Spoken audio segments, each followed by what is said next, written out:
এই যে চন্দন পাতা,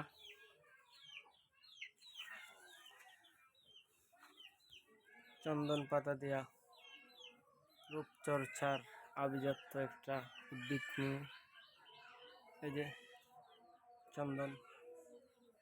ওয়াই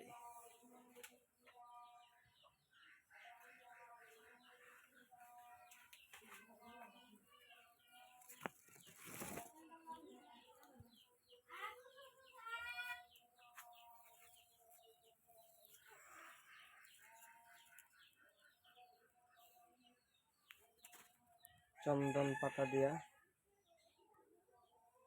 আপনার রূপচর্চার খুব গুরুত্বপূর্ণ ওষুধ হয়। বিস্তারিত জানতে ঘুরে আসতে পারেন আমার ইউটিউব চ্যানেল কবিরাজ বাড়িতে। চন্দন গাছের পাতা দিয়া কি হয়। সকলকে ধন্যবাদ। আসসালামু আলাইকুম।